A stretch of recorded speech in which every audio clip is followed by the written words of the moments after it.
Hello everyone, welcome back to the Rana academy. तो जैसे आप जानते हैं बेटा, हम क्लास 9th आईसीएसई केमिस्ट्री का जो चैप्टर नंबर 3 है जिसका नाम है वाटर, उसकी थ्योरी हम डिस्कस कर रहे हैं। और आज के लेक्चर के अंदर हम डिस्कस करेंगे एफ्लोरेसेंस, डेलिक्वेसेंस एंड हाइग्रोस्कोपी के बारे में। और हाँ, ऊपर जितने भी चैनल और जो पेजेस दिए गए हैं उनके जो लिंक्स है वो हमने डिस्क्रिप्शन बॉक्स में डाल दिए हैं। तो बिना कोई टाइम वेस्ट किए चलिए शुरू करते हैं।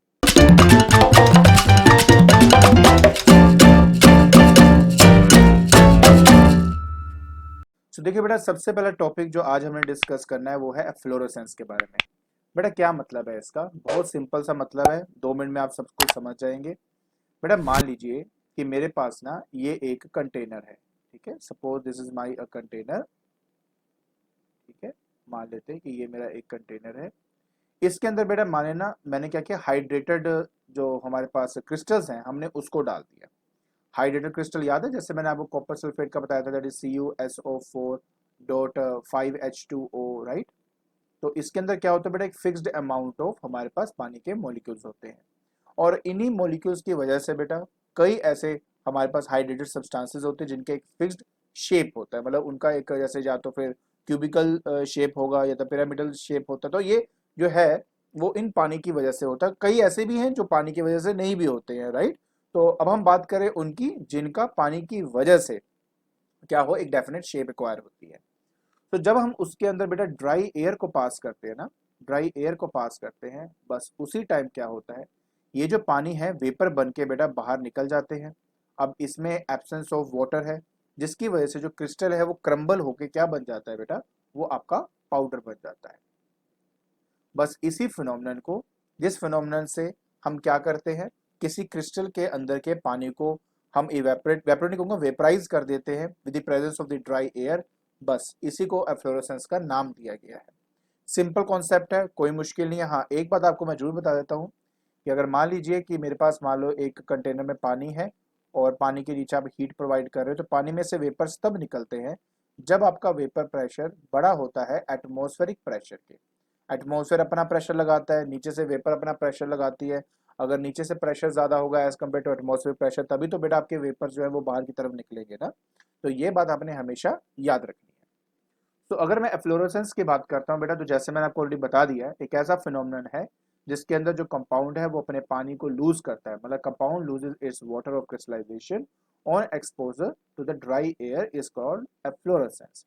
So this results in the loss of the crystalline shape and finally the crumble of crystals into powder, जो मैंने अभी आपको बताया था। बस उसी सब्सटेंस को बेटा जो कि फ्लोरेसेंस शो करते हैं उनको फ्लोरेसेंट सब्सटेंसेस का नाम देते हैं, ठीक है।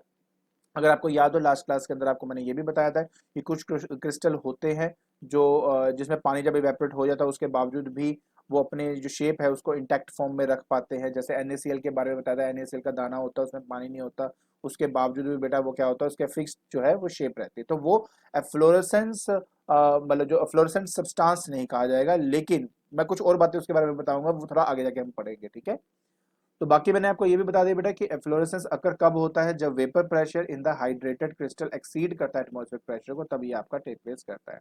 अब हम कुछ एग्जांपल्स भी देख लें। 3 बेसिक एग्जांपल्स दिए हैं, वो तीनों को आपने याद करना है, बहुत सिंपल है। सबसे पहले हमारे पास वॉशिंग सोडा है बेटा। देखिए सिंपल सी बात है, हाइड्रेटेड सोडियम कार्बोनेट, हाइड्रेटेड मतलब क्या है, इसके अंदर जो 10 हमारे मॉलिक्यूल्स है वो पानी के होते हैं।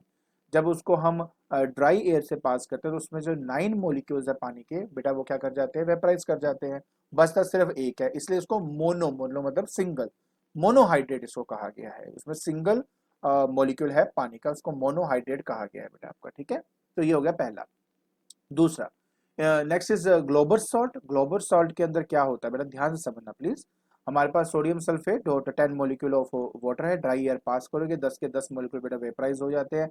एज रिजल्ट मुझे एक पाउडरी एनहाइड्रस सोडियम सल्फेट मिल जाता है, and that is the another example. And third one, ठीक है, इप्सम सॉल्ट। इप्सम सॉल्ट बेटा होता है मैग्नीशियम सल्फेट, जिसमें 7 मॉलिक्यूल बेटा आपके पानी के होते हैं। आपको बेटा ये सब याद होना चाहिए, मतलब कि कितने निकल रहे हैं, क्या निकल रहे हैं, तो ये ठीक है याद रखना।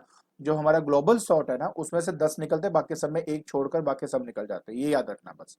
तो इप्सम सॉल्ट जो है 7H2O है, ड्राई एयर पास करेंगे आपके 6 जो है आपके मॉलिक्यूल्स पानी के निकल जाएंगे, एक रह जाएगा, इसलिए मोनोहाइड्रेट आपका बनता है। वैसे हेप्टाहाइड्रेट होता है, हेप्टा मतलब 7 होता है बेटा आपका। ये आपका डेकाहाइड्रेट है, तो मतलब इसमें 10 हैं, तो इस तरह से बेटा सारी बातें होती हैं। आई होप आपको अच्छी तरह समझ में आ गया होगा। Very good. अब हम बात करेंगे बेटा एक नोट के बारे में, ठीक है। जैसे मैंने आपको पहले भी कहा है इसके बारे में, जितना ज़्यादा टेम्परेचर हाई होगा बेटा उतना ज़्यादा हायर एफ्लोरेसेंस होगा। मैंने आपको बताया इसके बारे में क्यों, क्योंकि बेटा देखो जितनी हवा आपकी गर्म होती है ना, उतना ही ज़्यादा वो जो पानी को अपनी तरफ एब्जॉर्ब करता है, मतलब विद राइज टेम्परेचर राइज, तो जिसकी वजह से जो मॉइस्चर है बेटा वो आपका डिक्रीज करता है। तो प्लीज़ हमेशा इस बारे में आपने याद रखना है। ये तो था फ्लोरोसेंस के बारे में। अब हम बात करेंगे बेटा डेलिक्यूसेंस के बारे में। बेटा ये ना मतलब ये समझ लो कि उसका रिवर्स है। पहले वाले में हमने स्टडी क्या किया था कि हम ड्राई एयर दे रहे हैं और ड्राई एयर की वजह से अंदर के जो पानी के मोलिक्यूल्स है वो हमारे इवेपोरेट हो रहे हैं, और इवेपोरेट होने की वजह से अंदर अब पानी के मोलिक्यूल तो प्रेजेंट नहीं है, तो वो क्या बन रहा है, एक पाउडरी सब्सटेंस हमारा बन रहा है। डेलिक्यूसेंस ये बोलता है कि कुछ सब्सटेंसेस ऐसे भी होते हैं बेटा हमारे पास, मान लो जैसे ये चाइना डिश है बेटा, है ना। अब इसके अंदर मैंने कुछ सब्सटेंस जो डेलिक्यूसेंट सब्सटेंस है उसको मैंने रखा, तो पता है ये क्या करता है, ये एक्चुअली पानी को एब्जॉर्ब करता है, वाटर को एब्जॉर्ब करता है। कहाँ से, एटमॉस्फेयर से। एटमॉस्फेयर में ह्यूमिडिटी होती है ना बेटा, पानी के जो वेपर्स तो प्रेजेंट ही होते हैं, बस उसको एब्जॉर्ब करके क्या बनता है, अपने आप को लिक्विड स्टेट के अंदर लेके आता है, जब तक इसका एक सैचुरेटेड स्टेट नहीं बन जाता। मतलब सीरियसली ये एक सैचुरेटेड सोल्यूशन बना देता है अपना, ठीक है। मतलब पानी को ऑब्जॉर्व कर रहा है, उससे क्या हो रहा है, इसका सोल्यूशन बनता जा रहा है। मतलब ये सिंपल से आप बात समझ गए कि पाउडर स्टेट है, पानी को एब्जॉर्व किया तो धीरे धीरे वो क्या हो रहा है, लिक्विड स्टेट के अंदर होता जा रहा है, आपका सोल्यूशन बनता जा रहा है। और तब तक करेगा जब तक एक सैचुरेटेड जो है सोल्यूशन आपका नहीं बन जाता। बहुत ही अल्टीमेट चीज है, और ये सिर्फ तभी पॉसिबल है बेटा जब जिस सब्सटेंस का वेपर प्रेशर बहुत लो होता है ना बेटा, एटमॉस्फेयर प्रेशर के, बस उस स्टेट के अंदर यही सब टेक प्लेस करता है आपका। अब हम बात कर रहे थे कि सर्टेन वाटर सोल्यूबल सब्सटेंसेस ऐसे होते हैं when exposed to the atmosphere at ordinary temperature absorb moisture from the atmospheric air, become moist, lose their crystalline form, अपना crystalline form भी lose कर देते हैं, and ultimately बेटा डिजोल्व हो जाते हैं डिजोल्व वाटर के अंदर, form a saturated solution. Please remember saturated solution. जो सब्सटेंस ऐसा शो करे उसको डेलिक्वेसेंट सब्सटेंस कहते हैं, और इस फिनोमेनन को डेलिक्वेसेंसी का नाम दिया गया है। तो बहुत सिंपल है, बहुत आराम से कर सकते हो।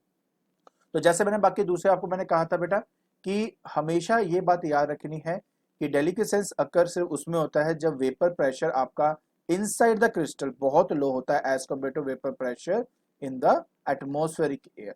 सो एटमॉस्फेरिक एयर का जो प्रेशर है बेटा वो ज्यादा है as compare to the vapour pressure, simple सी बात ये है। तो उस वजह से बेटा ये आपका सब कुछ जो है वो टेक प्लेस आपका करता है।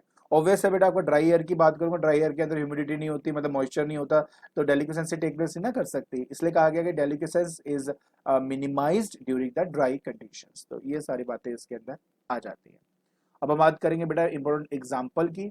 अब एग्जाम्पल में बेटा हमारे पास आता है caustic soda that is NaOH, ठीक है, that is caustic potash that is KOH, magnesium chloride, ये सब बेटा इसी कैटेगरी के अंदर आते हैं। जैसे याद रखिए मैग्नीशियम क्लोराइड और कैल्शियम क्लोराइड ये डेलिक्वेसेंट सब्सटेंस है जो पानी को एब्जॉर्ब करके सोल्यूशन बनाने की कोशिश करता है। अब ना एक बहुत इंपॉर्टेंट नोट आपके साथ बेटा डिस्कस करना है मैंने। एक्चुअली क्या है बेटा कि जब हम बात करते हैं ना टेबल सॉल्ट की, मतलब जो नमक हम घर में यूज करते हैं, कभी आपने देखा होगा बेटा कि वो जो नमक है ना, अगर उसको मॉइस्चर में रखा जाए थोड़ा बाहर, मान लो रेनी सीजन है, रेनी सीजन के अंदर आप 1 चम्मच नमक को ना थोड़ा बाहर रख दो, तो वो मॉइस्चर को अपने अंदर एब्जॉर्ब कर लेगा और वो थोड़ा सा नमी आ जाएगी उसके अंदर। अब बताए सबसे इंपॉर्टेंट बात क्या है कि एक्चुअली में जो NaCl है, NaCl मतलब सोडियम क्लोराइड, वो एक डेलिक्वेसेंट सब्सटेंस नहीं है। तो मन में सवाल आता है कि यार ये ऐसा क्यों करता है। तो एक्चुअली में बात यह है कि अगर मैं एक प्योर सोडियम क्लोराइड की बात करता हूँ तो वो डेलिक्वेसेंट नहीं होता, लेकिन जो हम कमर्शियल पर्पस में सॉल्ट यूज करते हैं ना, उसमें इम्प्योरिटी डाली जाती है। कौन सी इम्प्योरिटी डाली जाती है, magnesium chloride and calcium chloride की इम्प्योरिटी डाली जाती है।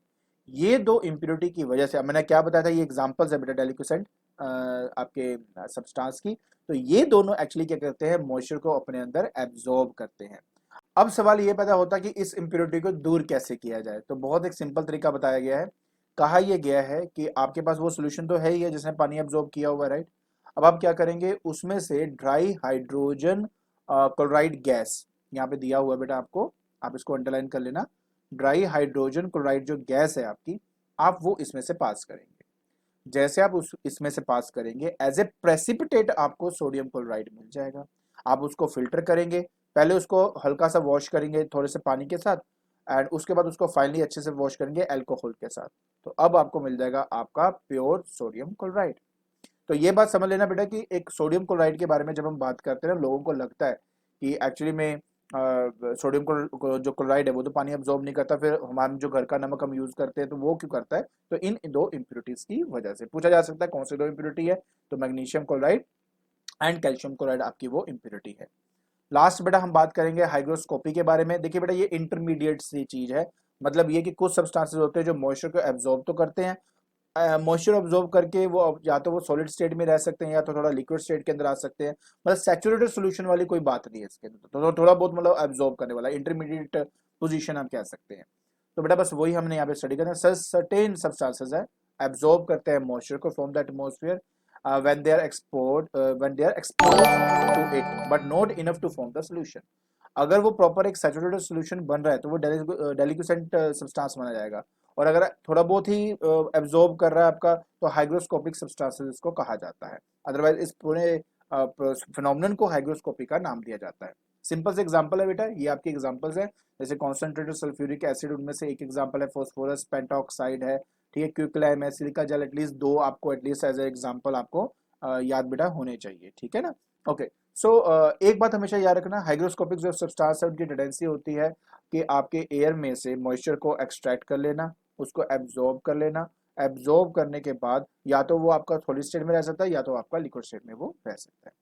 आई होप आपको अच्छे से समझ में आ गया होगा बेटा कि ये तीनों बेसिक क्या चीजें होती हैं, ठीक है। तो आज के लेक्चर के अंदर बेटा हमने तीन बेसिक प्रॉपर्टीज के बारे में स्टडी किया है। आई होप आपको ये जो लेक्चर है यूजफुल लगा होगा, और अगर लगता है तो प्लीज इसको लाइक करें, शेयर करें या सब्सक्राइब करें। आज के लिए बस इतना ही। Thank you so much.